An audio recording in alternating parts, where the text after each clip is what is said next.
Good afternoon, everybody, and welcome to the Community Technical Assistance Center of New York. Our webinar for today is a Conversations with Dr. Tony.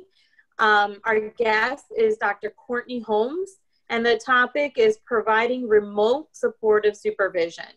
So before we get started, I did want to check in on a couple housekeeping things. You can kind of modify your view, especially if you're not as familiar with Zoom. So on the upper right, there's a drop down that you can click that says hide non-video participants. That way you only see the two main speakers when they're speaking.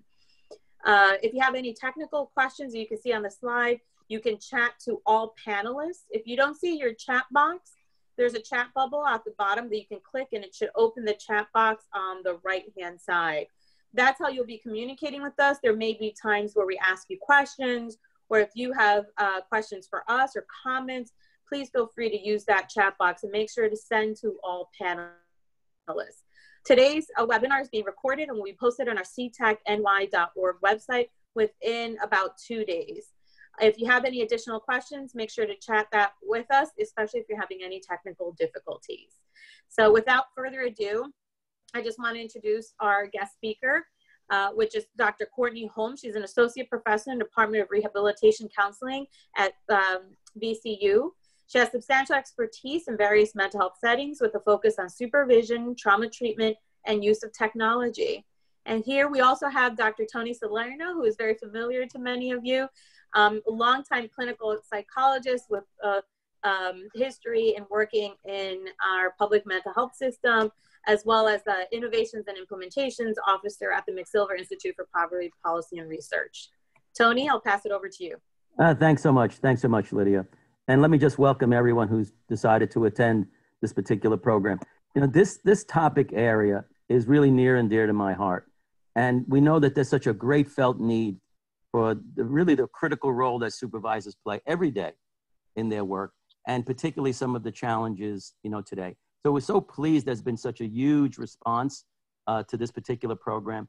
And also I'm so pleased that Dr. Holmes has decided and really chosen to be part of this, to share her expertise, because supervisors are in a very critical and challenging role, these days.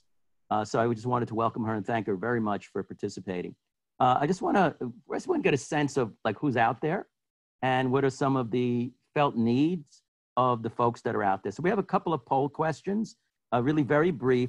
This will give us a sense of, again, what the degree to which this has really been a challenging time for you in your role and what kind of situation that you're in. So if we can bring up poll question number 1. Okay, so if you could please just click on one of these circles and answer the question, how challenging is providing supervision at this particular time? Are you finding it very challenging?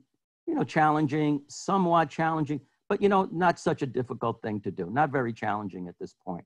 So if you can please just give us a sense of what your experience is right now, that would be great. Just give you a moment. We have to be a little patient with all of each other because of this particular new technology, but let's just give it a moment and see what folks are thinking and feeling out there. Okay, so right now, what we have is a good number of folks are finding it very challenging, about 40%, somewhat challenging, and some are really kind of managing pretty well. But the vast majority are finding this a challenging time to a greater or lesser degree, and that's terrific. So we want to make sure that this topic really aligns with your felt need. There's another poll question. You just get a sense of the particular situation that you're in. So if we can just get that up. Okay, so how many of you are currently supervising really staff remotely? Is all of your supervision at this point remote? Is some remote and some direct face-to-face? Or is all your supervision basically face-to-face? And particularly in residential programs, inpatient settings, folks are still in a face-to-face kind of situation with their supervisees. So if you can just share with us what your current situation is, that would be helpful.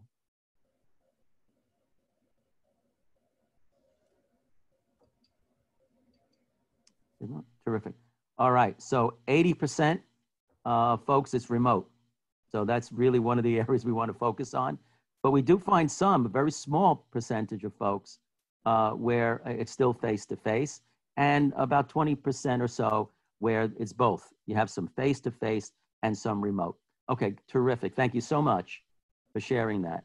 Now, I just want to, turn this over really to a discussion with Dr. Holmes around this whole area of supervision. I like to always start out with just asking, Dr. Holmes, you could have chosen a lot of different fields to go into, but you chose this area of counselor education and supervision. How come? Why did you think this was like an important area to develop expertise? Sure.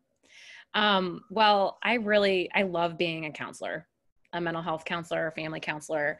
My favorite thing about being a counselor is the opportunity to get to be with people when they change their lives. I don't know. I love the feeling of being like in a relationship with somebody and watching them sort of grow and find their voice and heal from trauma, or find coping skills, or do whatever the things that people do in therapeutic work. And so the other thing I love about our field is that it really is unique in that as a practitioner, part of my job is to be reflective and grow myself. And that's really part of being an effective practitioner over time, is having that ability and desire to kind of grow and change as a provider and as a person. And so when I was developing as a counselor, I had a wide range of supervision experiences. Some were sort of on the end of the continuum of like life-changing, supportive, helping me sort of like realize a bunch of new things about myself as a provider. And then I had some supervision experiences sort of on the other end of that continuum that maybe weren't so positive or helpful. And I started to begin to understand the depth and importance that a supervisor has, that their job entails, really, like the systemic impact that supervisors can have on the longevity of counselors in the field, and the effectiveness of how we provide services, and how we really engage as a profession. And so I started to get really interested in like, how do we make supervision better? How do we help supervisors get more training, help their supervisees to be more effective, which will ultimately like have a large systemic impact on the people we serve. Right. So I got really interested in that, and I love it. And it's one of my most favorite things. And so I'm really excited to be here with you today. Terrific. You got me to thinking about what my experiences have been in the supervision. And I must tell you, there are times it was like, I just felt very anxious.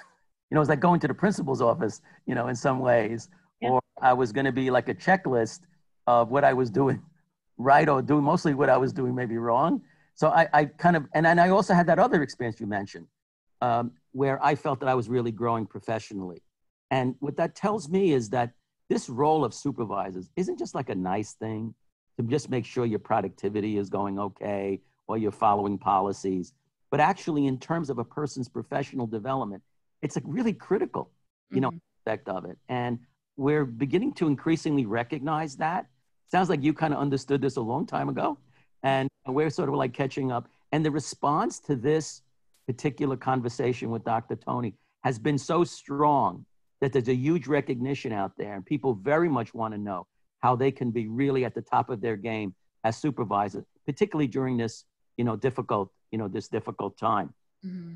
So what do you think when you think of today, the challenges that supervisors are likely to face, during this particular time? Yeah.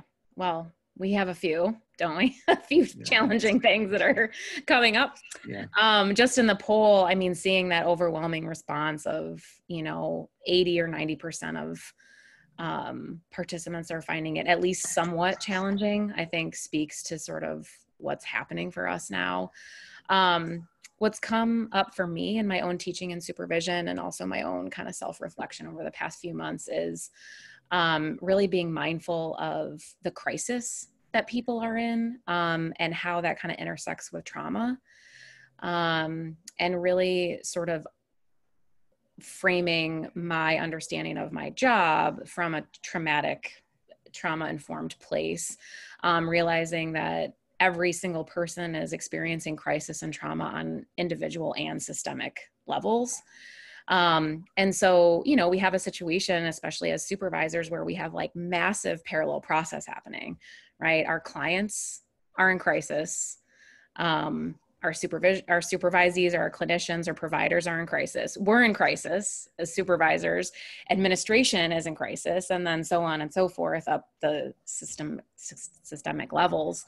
You know, there's a ton of fear, from health to loss to financial, food and housing security, overall just existential angst. What is the world going to look like? How are we going to ever get back to a place where we feel like it's normal?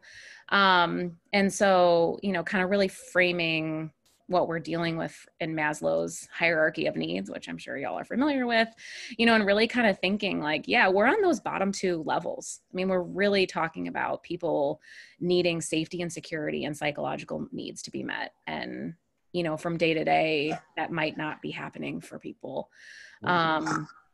So, you know, I think another layer that we can look at for clinicians and providers and ourselves too is that we're navigating really intense issues with our clients, things that are popping up that are very difficult, family violence, things that are just kind of escalating right now.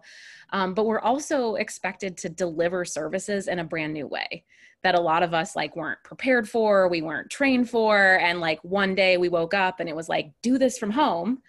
And that's really scary. You know, how do I provide telehealth in a way that's effective and useful while I'm at my house with my own family and my own stressors there? And so, you know, it's just that frame of like, it's super complicated for everyone, I think right now. And so some of the things that I kind of put together in terms of what supervisors might be able to do in their supervision to help kind of manage some of that, is kind of look at it from a trauma-informed approach, and really kind of looking at it from that perspective and realizing how our trauma or our supervision interventions might need to be a little bit different now, from a trauma-informed approach, really kind of thinking like what people need is a safe place. What our supervisees really need to feel right now is safe, and how can we as supervisors kind of provide an environment where that really is prominent. Increasing as much as possible our clear and transparent communication around expectations, around what's happening in the agency. Just clear communication helps kind of lessen that anxiety, help increase our supervisees' sense of personal control. You know, whenever we're in crisis, we want to feel like we can control something. So how can supervision sort of help our supervisees regain some kind of sense of control in their clinical work or their job or whatever it is, and really feeling support and collaboration from the supervisor. Those are two very good important things you mentioned. If you put on a trauma-informed lens, kind of have that lens on when you're interacting with your supervisees, there were two things that were critical. Looking out for safety, because people have a tough time solving problems, doing their work well, engaging clients, if they're not feeling emotionally and physically safe. Mm-hmm. The other is to have as much control, so that this is not one of those times when one wants to be maybe overly directive, but to ensure that the person can have a full involvement in what will make sense to them, what will work for them. So there's a sense of control. Because those are the two sort of challenges that folks might experience. If I'm feeling safe or I don't feel empowered, then I'm very vulnerable and it's difficult to kind of go forward. Does that make sense to you in terms of looking at it from a trauma-informed lens? Yeah, totally. I think that's a good way to look at it. Yeah. Okay.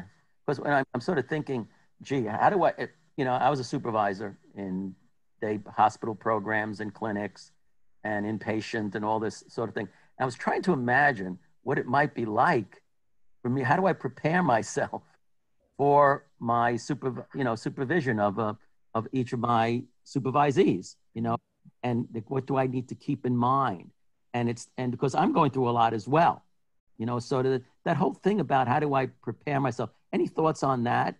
And so that I really can bring my best self to when I'm have my supervisees either on a Zoom or on a phone call.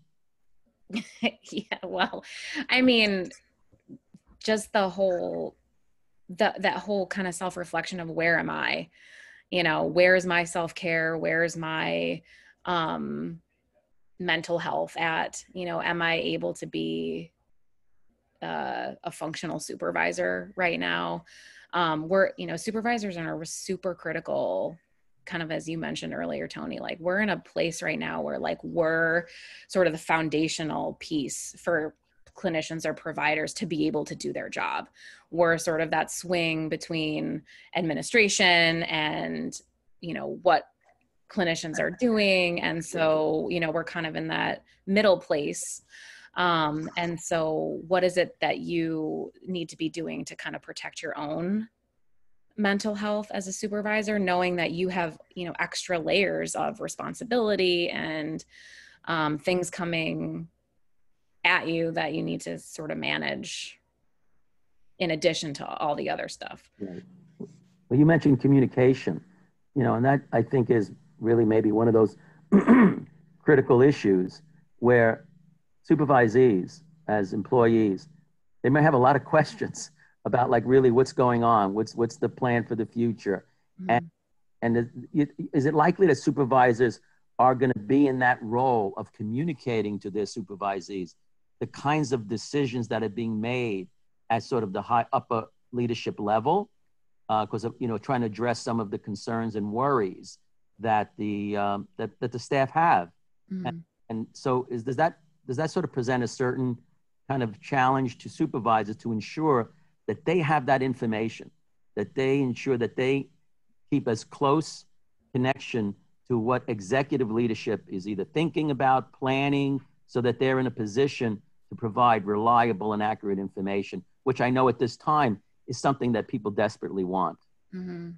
Yeah, for sure. I mean, I think to the extent possible, figure out from your administration what some of the answers are to the extent they know, and then really figuring out what are you allowed to share, what can you share, and really finding a way to explicitly get that to supervisees. Obviously every context is going to be different, what that communication pipeline looks like. But whatever for your context, I think is possible, just know that that's a really big deal, that people want answers. They want as much information as they can. I mean, even saying something like, because I'm in a university setting right now. And so the university is making, all kinds of decisions about our clinical placements. And then we also have clinical placements are making decisions about what students can do. And so, even just kind of owning, I don't know the answers, but I promise you I'm looking for them. I promise you I'm doing my best to find out. And I will get you answers when I can get them. Even something like that helps to kind of validate, yeah, I know you're anxious. I know you're nervous. Unfortunately, I can't answer everything, but I promise you I'm trying. That can kind of also help bridge that gap a little bit too, maybe. Yeah, I sometimes think, when you're talking about recognizing or the perception or having a lens around trauma-informed kind of care. And just sort of thinking about how overwhelming some of this can really be. And for supervisors to maybe, I think one of the risks, if you're very, very conscientious, is you can put a huge burden on yourself to address all of these, but that's my job. Yeah. And I just imagine how supervisors may kind of wear themselves out emotionally by, seeing or believing or feeling like their role is to really protect their staff. Mm-hmm. Do you think that could be overwhelming or something to just be on the lookout for, so that you're not feeling like you're emotionally just overwhelmed by what folks are facing? Yeah. I mean, I would imagine that's a huge, stressor, for supervisors, you know, feeling like that ultimate sense of responsibility and care for what supervisees and clinicians and providers are going through. So, I mean, to me, as you're saying that, what I'm thinking about is like really trying to figure out, like, just like we would if we're, you know, working with clients, is like, what's theirs and what's mine, right? All of our supervisees are going to have kind of trauma reactions to what's going on. And they might be putting excess stuff onto us as the supervisor around what we should or shouldn't be able to do. And so we're really trying to sort out for ourselves, like what is my responsibility, what's in my wheelhouse, and then what is theirs, what's their reaction, what's their sort of anxiety or fear, and how do I kind of separate and boundary out that piece, so I'm not over enmeshed in their process or their kind of overwhelm. Yeah, you know, you made such a wonderful point about the parallel process, and like the idea of almost like avoiding vicarious trauma or secondary, where you can take on the distress that your supervisees are experiencing. You know, and so I'm just sort of thinking about, so I'm getting on the phone with my supervisees, and I have a trauma-informed perspective on, and I'm saying, what should I be attentive to? What might be some of the signs that my supervisee is really experiencing some of the negative impact of this situation, that, you know, everywhere from sort of signs around burnout or signs around compassion fatigue and those sorts of things that can happen when a person's feeling such excessive demands and challenges. Any thoughts about that kind of, what supervisors ought to look for that would be a particular kind of signal that, you know, this needs to be addressed in some way? Yeah, I mean, the first thing that maybe comes to mind is sort of noticing when your supervisee is off, right? If you've had a relationship with them for a while and now you're doing everything remotely, you kind of know where their baseline is, right? Or where they function kind of normally. So if something feels off to you, they're either like hyper vigilant or like perseverating on something, and they don't usually do that, or they're despondent and they're usually pretty engaged. Right. You know, like you have a supervisor spidey sense sometimes, like you can be aware, you know, like if someone's acting off than how they usually do, that kind of gives you a signal of like, I should probably check in more deeply with this person or make it a point to sort of ask how they're doing. I mean, some of just generally the things that you'd see in burnout or compassion fatigue are like diffuse boundaries, an overall negative outlook, feelings of like, why should I even bother? Over enmeshment with the client's problems, and just like complete exhaustion. So those are also things that are just like red flags. If you know, paying attention to how a supervisee is talking about clients, in terms of how are their bound, you know, one of the first things to go when we're feeling burned out is our boundaries. You know, and we don't even realize when we're burned out that our boundaries are getting more and more diffuse. So that would be like, as a supervisor, one of the things I would really pay attention to is how are my supervisees boundary setting? Are they able to separate from their clients' problems? Are they able to disconnect from work? You know, that kind of thing. I'd be on the lookout for that too. I mean, what you're really emphasizing is self-care really means being somewhat protective of time, your space, your energy, because it's not going to do much good to others if you're feeling, you know, really overwhelmed. I think that was a very important, you know, point. I just want to check to see, Lydia, if I noticed some comments that were coming in. If you can maybe share some of the comments that some of the attendees are sharing with us. Yeah, so we have a couple questions that have been coming in. And okay. So I think some folks were also struggling with, you know, your staff have kids at home. The staff are also struggling with juggling their own lives and how, but they're still expected to see clients. So how can we support them in because it's hard to set some boundaries around that. Like, how do we support them in juggling that, just like we are juggling with that as well? a good question. Thoughts on that, Courtney? I mean, part of it is like just acknowledging that like this is really hard and no one was prepared for this and we're not ready. And, you know, that kind of validation that like it just is a different kind of world that we're living in, I think can go a long way. But also maybe even spending some time in supervision discussing ways that that a supervisee could make changes, you know, or because it is important, right, that when we're providing clinical services that we do have a confidential place to be, that our kids aren't coming in and out. And yeah, like we have home environments where that's not always easy. And also we have to figure out how to do that to the best of our ability. So just maybe even setting aside time to brainstorm, you know, what are some of the things that you could do? How can you navigate this at home? What are some, you know, changes that you could make to help do that a little bit better might help. Just focusing on that a little bit and just to kind of like brainstorm about that in supervision. Mm-hmm. You know, there's only so much that we can do. Again, like the clinician, some of it's on them to figure that out, but we can support them in trying to figure that out. Yeah.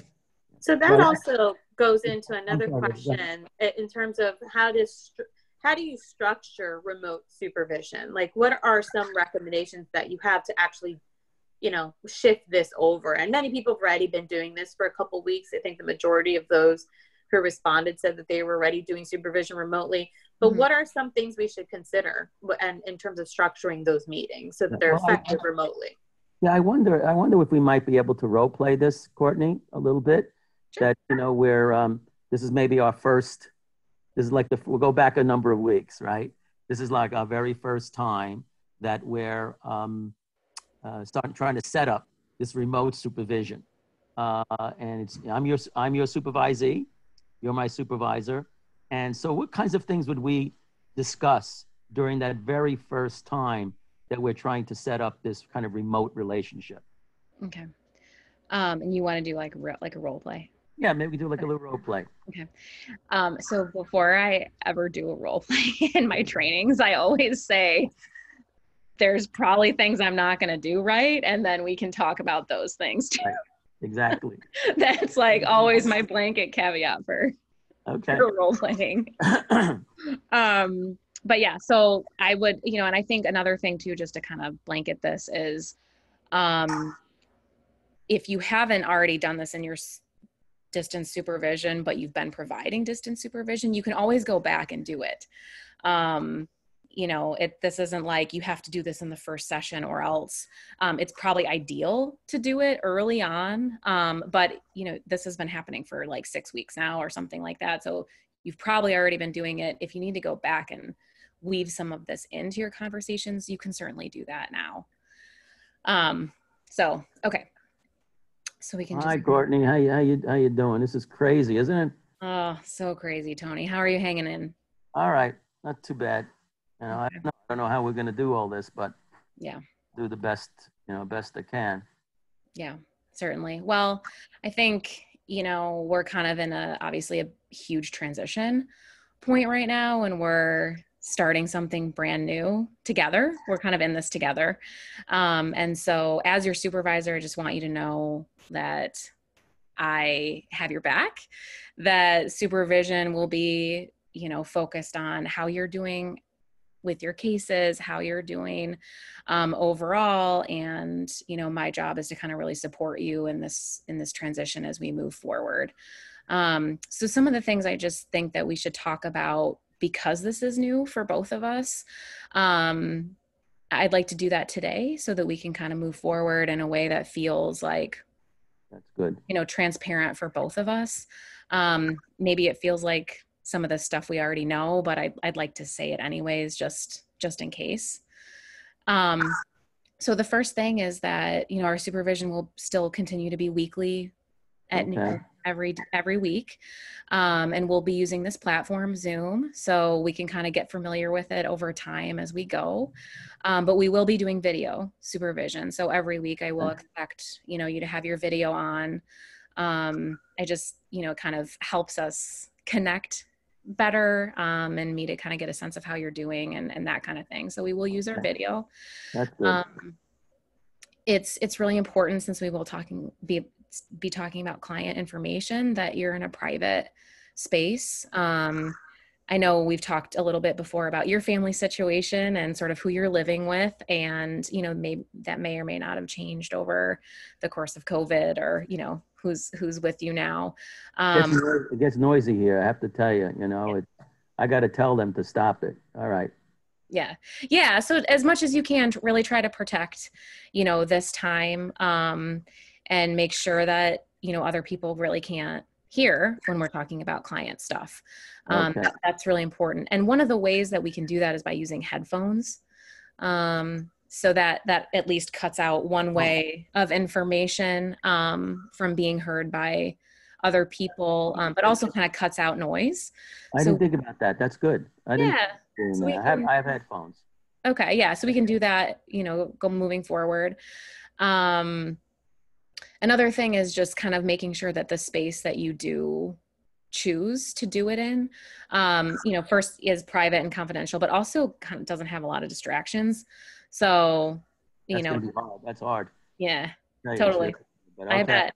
But you're right. You're right. That's important. I get it. Yeah. So, you know, kind of just treating it like if you were in my office, like we wouldn't have the TV on or whatever. Right. And also like just trying not to be in bed.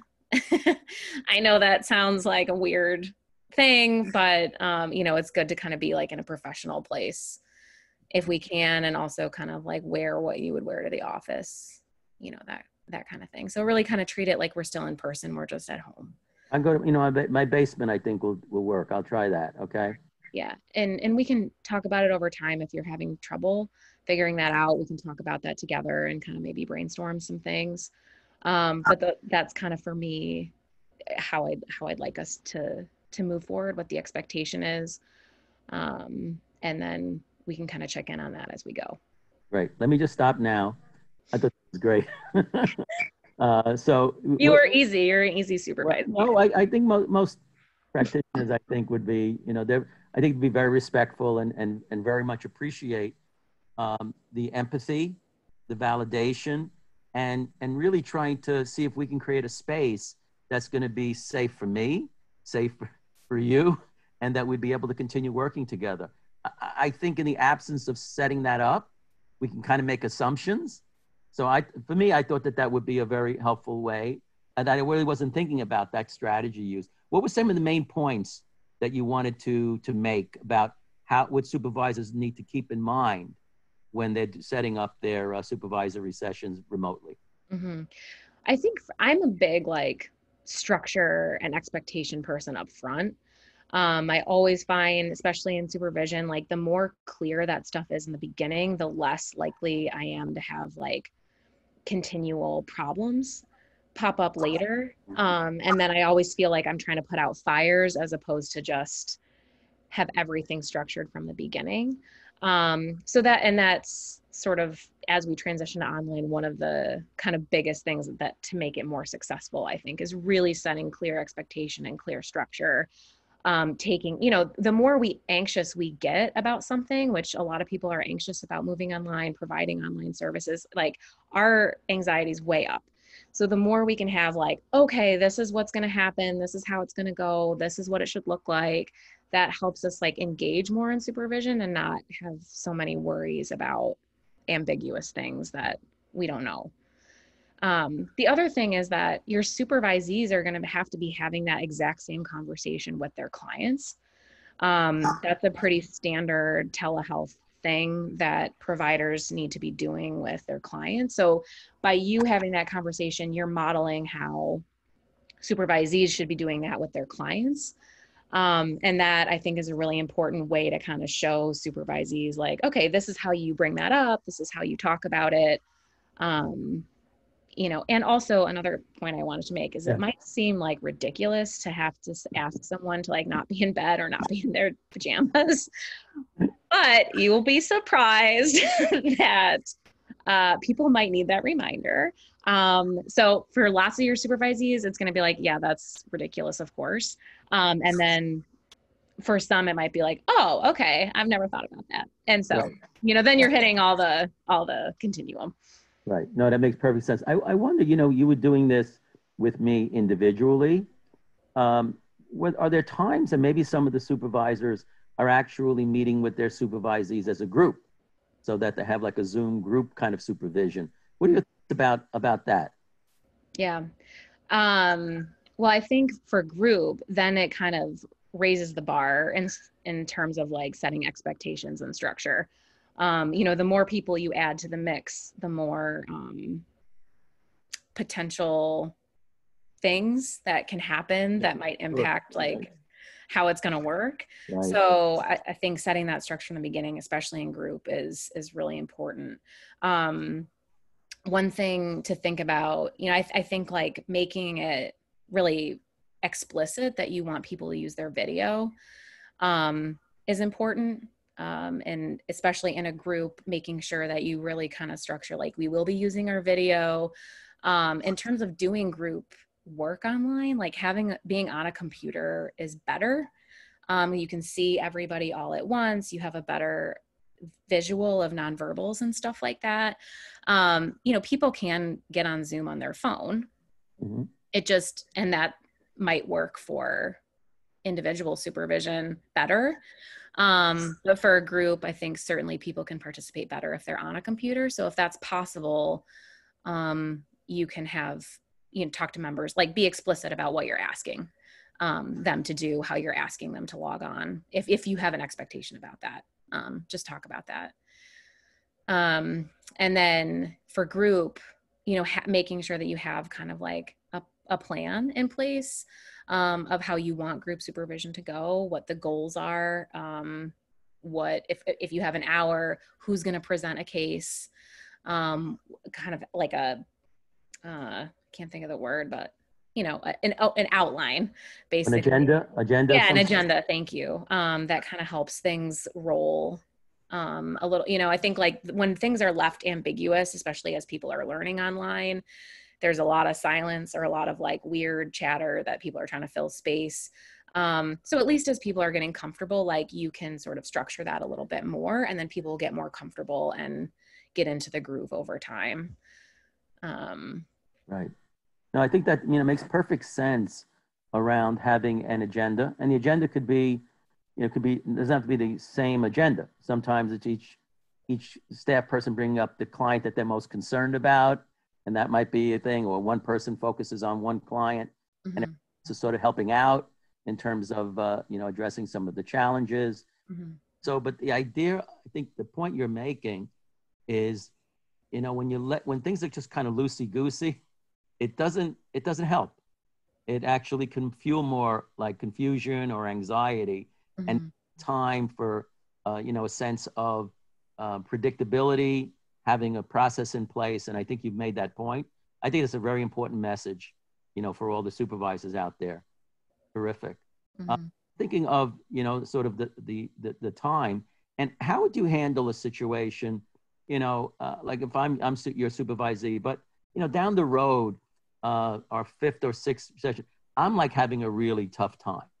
My reaction to what's going on is really, really tough. And I kind of bring up some of these issues with you. So, we're in a next supervision, and if we were to role play this a little bit, I'm bringing up, look, I have to tell you, Dr. Holmes, things are really not doing good. I think one of my clients, they may send a letter saying that they didn't like what I was doing, but they understand, like, it's really tough around here. I'm very nervous about things. I'm getting into arguments with my wife and my kids, and this, it's just, I don't know. I don't know if I can keep doing this kind of thing. And when is this going to end? Mm-hmm. This kind of going to end this sort of thing. I don't know. I don't mean to dump on you, but really, this is what's kind of driving me a little crazy here. Mm-hmm. Yeah. So it sounds like things are getting pretty hard at home, kind of managing this. Yeah.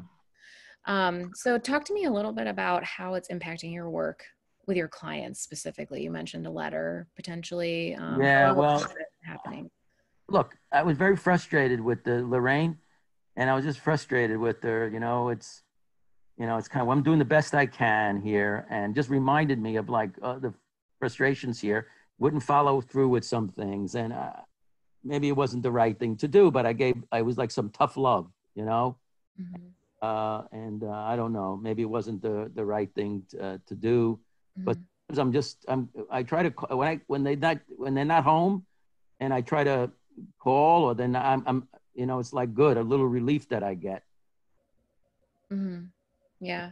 And knowing you, Tony, having done supervision with you, but kind of before all of this, like that's not how you normally would react No. to a client. I know that probably feels like very different for you to have that kind of reaction. So a couple of things. I think it's really important that, we continue to talk in supervision about how it's impacting your work with clients, and really kind of focus on some ways that you can interact differently. And also I think it's important that we start talking about self-care and helping you discover ways that you can take better care of yourself so that you can be more available for your clients emotionally. And it sounds like it's kind of getting to a place where you feel out of control with it. Yeah, sometimes, I don't know, just it feels better. It's good. I like talking to you about this. That was good. Yeah. Well, I mean, I appreciate your honesty. I know it's hard to come to your didn't want to tell you. I didn't really want to tell you, because, you got your problems. I got, these things at home over here. But no, you're right. You're right. Yeah. So let's kind of brainstorm together some ways that you can get help to kind of support you in this and make sure that you're able to kind of continue to engage with your clients the way you were before. Stop. Terrific. Okay. So we just wanted to give you another role play, it's a challenging thing. Someone's asking about a role play engaging a more resistant staff person, right? They want really horrible. In other words, to stump Dr. Holmes. No, I only do role plays with. But I get that. But I think the principle behind it is, which at least that's what I picked up. Such an important point that I think you were making in the role playing. One is, you're not shifting now to be my therapist to help me deal with my marriage issues or issues at home that I'm having during this time, because you kept bringing it back to, in what way are your experiences at home affecting your work, impacting the way you're dealing with your clients. I think that's like an important piece, because you're maintaining that role that my relationship with you is, as a supervisor, is to address my needs, self-care and otherwise, that's related to my work performance, right? To my responsibility to my clients. Is it accurate, or that's the way it came across? Is that a point that you want to make when you're working with a staff person who may be having a particularly difficult personal time, issues really, that are impacting the work, but they're separate from the work? Yeah. And now it's just, as we talked about before, the boundaries are going to be blurred more so than they are regularly. And so really, having that framework as a supervisor of again, what's your responsibility and what's their stuff. Right.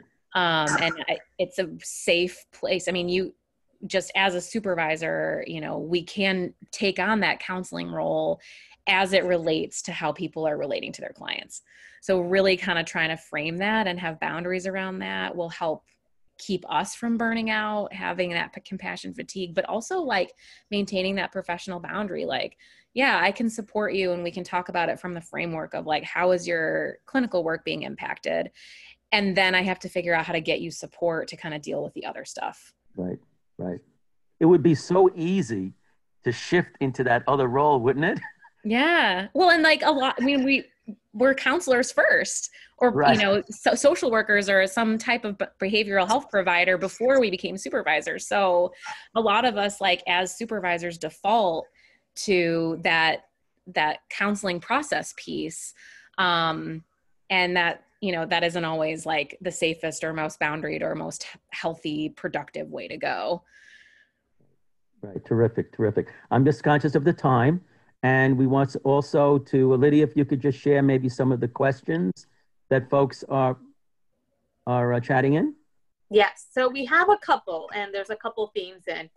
Similar to what you were just talking about, some folks were wondering, how do you balance between being supportive, but then maintaining expectations around the work, so that, you know, they describe staff who may be missing deadlines or aren't responding as quickly as they should on email, for example. Like, how remotely can you understand sort of the circumstance and be supportive, but still kind of keep them to the expectations of the work?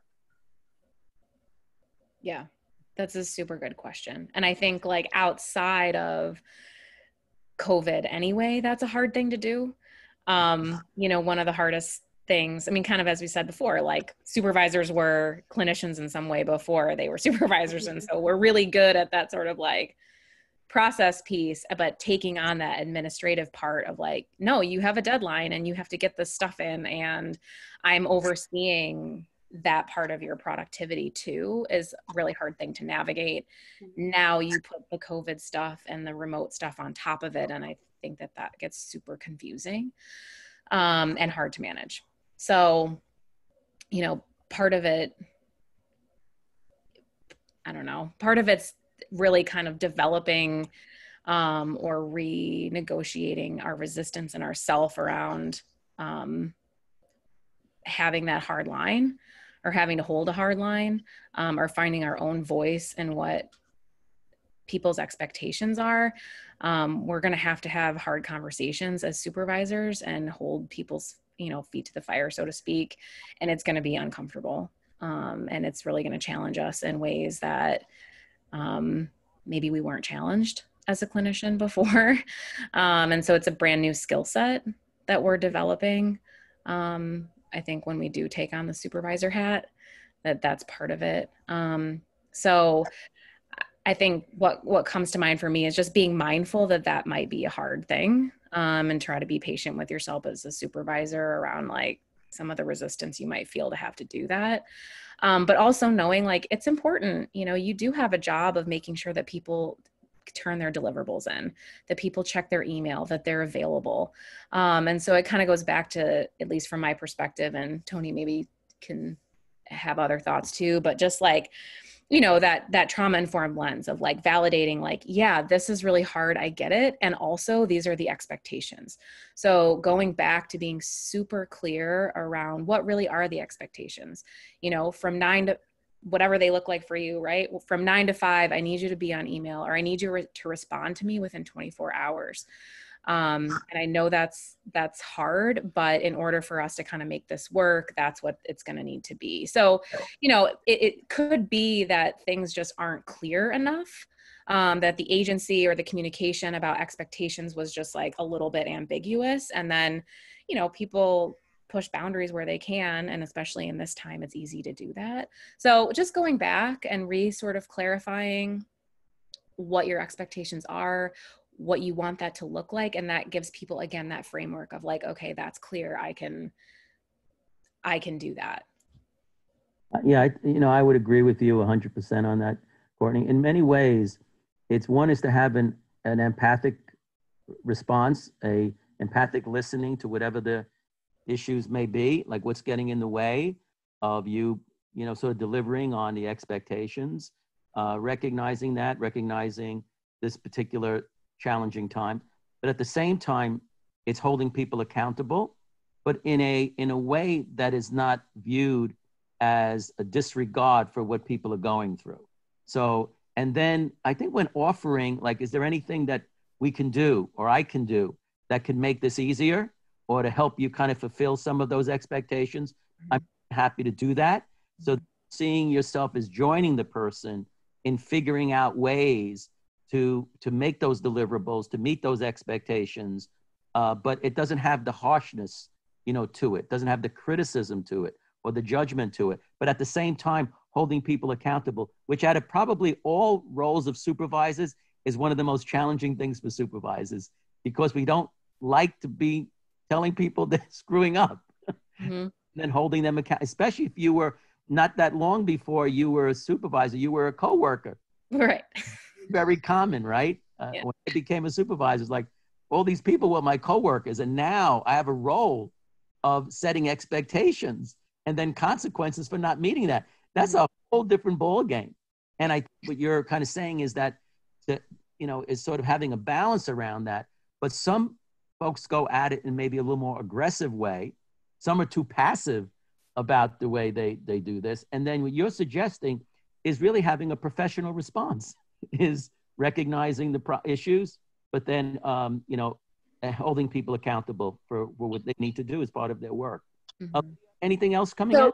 So I think another way that I think to also think about that is that we've also gotten a number of tips and things that people are doing.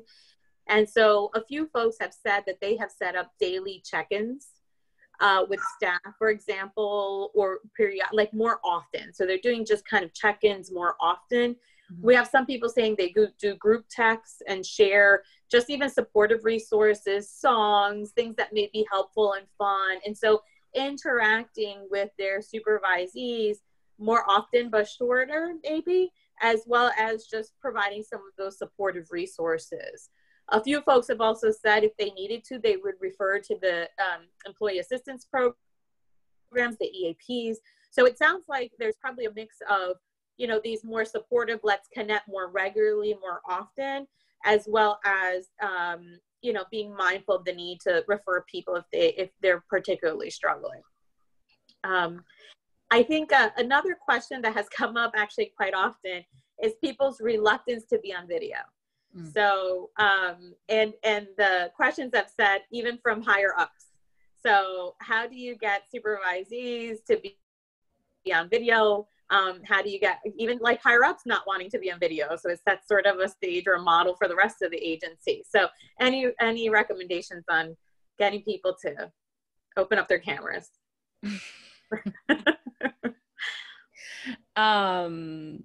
I mean, it's really hard if the higher ups aren't doing it, because then, how do you make anyone else do it?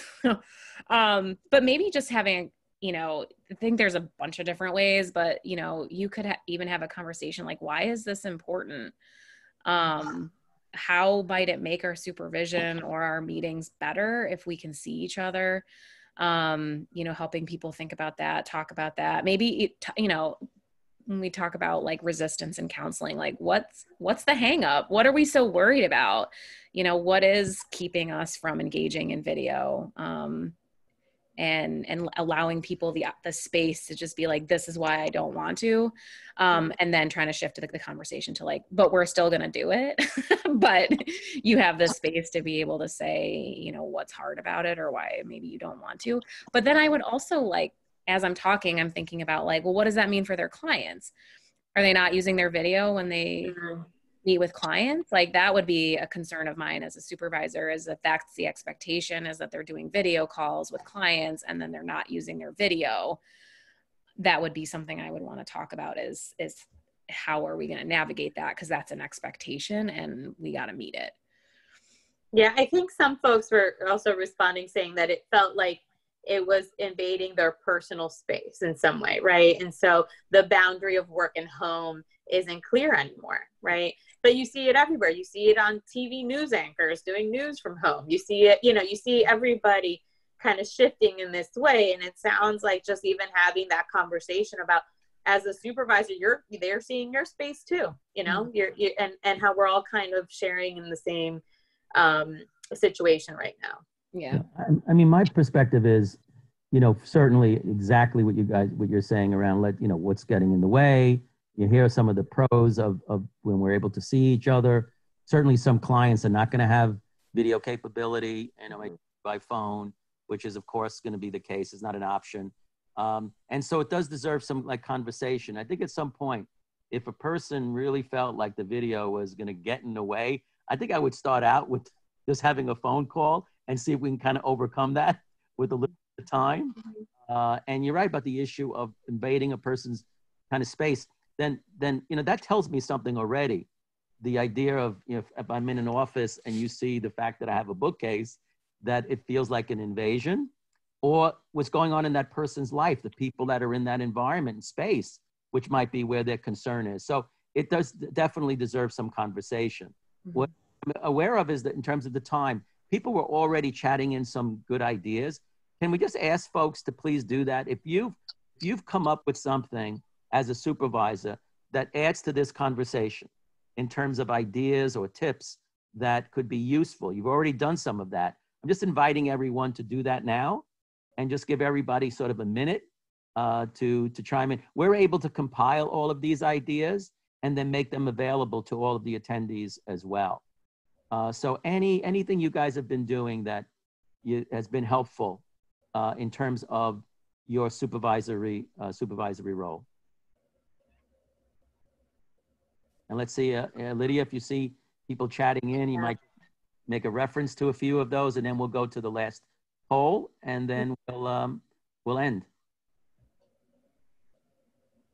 So starting with mindfulness moments in supervision meetings, letting folks use virtual backgrounds in Zoom to kind of feel more comfortable. Okay, well that's it. Then you don't see my space then. There you go. Right, there we go. I don't have, not invading my space. That's a good idea. So there's quite a few coming in. Yeah. Something I was thinking too as you were talking, Lydia, is just like what can you be flexible on, and what can you not? So like, are there meetings where they don't have to use their video, but then are there meetings where you would expect it? You know, and so that way, like, you know, and what are my personal preferences as a supervisor, but then what can I like relax on? And just because it's my preference doesn't mean I have to put that on my supervisee, but like, you know, actually thinking logistically and effectiveness wise, you know, where do I need to hold a line and where can I be flexible? Because that could go a long way too in promoting engagement when it feels like a compromise. Right. That's great. That's a really great point. Maybe one more comment. Let's highlight just a couple more. So one is a clinic director said that they purchased white noise machines and sent them to all their staff to help with private. Yeah, others alternate meetings, where one is a more focused supervision, the other one is more of a self-care meeting, mindfulness, or they're doing yoga together or something, some type of activity together. Cool. Checking in randomly with supervisees, you know, also throughout the week, just to see if they're doing okay. Let's see, there's quite a few. Team Zoom lunch kind of thing. Yes. This balance of the professional activities with also strengthening social connections. That's a common theme as well. Yeah, so a lot of mindfulness incorporated in meetings, lots of variety of check-ins. Some folks have sent care packages to their staff for self-care, group texts. And so leveraging texting and not just Zoom meetings all the time, so that there's a mix of types of meetings similar to what you said. A lot of people are just sort of meeting more often in shorter ways and in different ways. Let me just say, thanks so much. We're going to compile all of those ideas. We could spend an hour just reading them. That's fantastic. Yeah. You guys are great out there. So let's go to the last slide, the very last poll. People just hang on. So to what extent would you like more resources, tip sheets, webinars, thought leader conversations, individual consultations on addressing supervision issues? Absolutely yes. You want more of that? Mostly yes, maybe just a little more. And it's enough already. The last one is enough for me, maybe in the future. Please respond. And then we'll end. Oh, well, there's a huge, absolutely, mostly yes. So we're on the right track. And, you know, I was glad you guys said that. And I understood that because of your incredibly important role that you have in this work.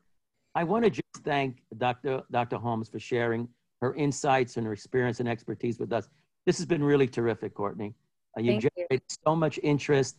I'm reading the responses so far, people coming in, and they're just very, very, very happy and very gratified that they had the opportunity to really benefit from your expertise and to start this critically important conversation. So thanks very much. Yeah, you want to say, like, you guys are doing the hard work.